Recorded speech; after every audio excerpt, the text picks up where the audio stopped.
Today, I'm going to talk about the sitting dive, which is one of the early practices used when teaching diving to beginners. The reason this practice is useful is because it gives learners a much more controlled start.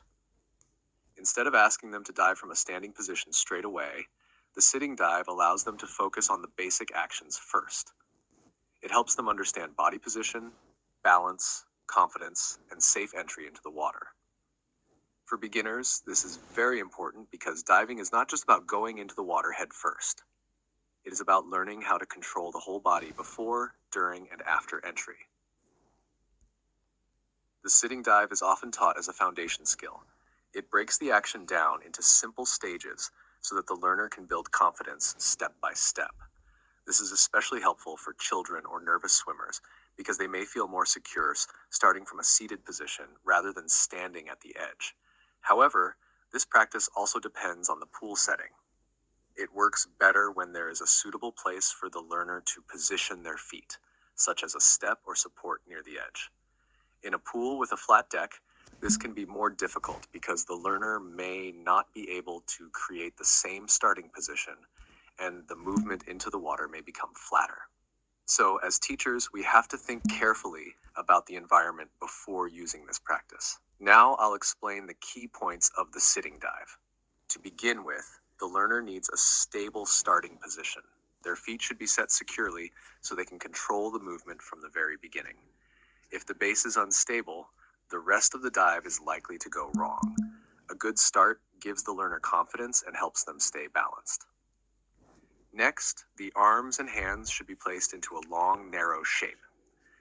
The arms should stay close to the head and the hands should come together in front. This creates a streamlined body line, almost like an arrow, which helps the body travel forward neatly into the water. It also protects the head by keeping it tucked safely between the arms. After that, the learner should hinge forward from the hips. This forward movement is important because it helps prepare the body for entry. The idea is not to drop suddenly, but to let the body tip forward in a calm and controlled way. This gradual movement teaches balance and prevents panic. Many beginners tend to rush this part, but the sitting dive should feel smooth, not sudden. As the body moves forward, the head must stay in the correct position. The learner should avoid lifting the chin or looking ahead too early. If the head comes out of line, the whole shape of the dive is affected.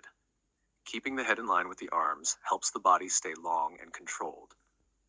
At the correct moment, the learner pushes away gently with the feet.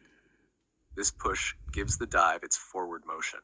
It should be controlled rather than powerful because the goal at this stage is technique, not distance. We want the learner to enter the water neatly, not forcefully. When entering the water, the hands should lead the way. They should be the first part of the body to break the surface, followed by the rest of the body in one smooth movement.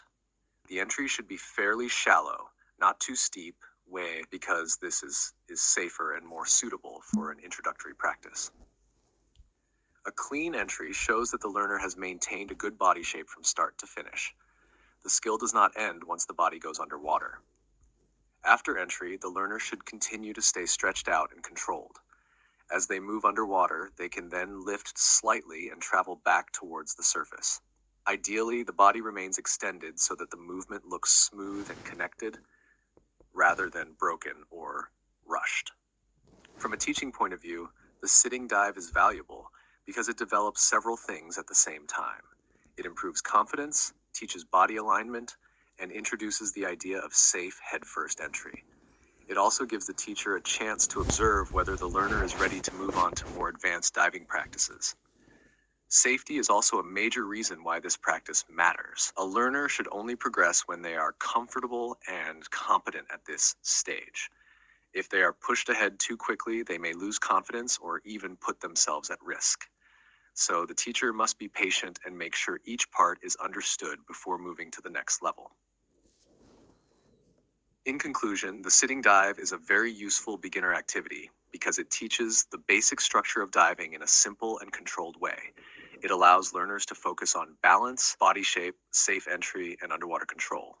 When taught carefully, it creates a strong foundation for later diving skills and helps learners become more confident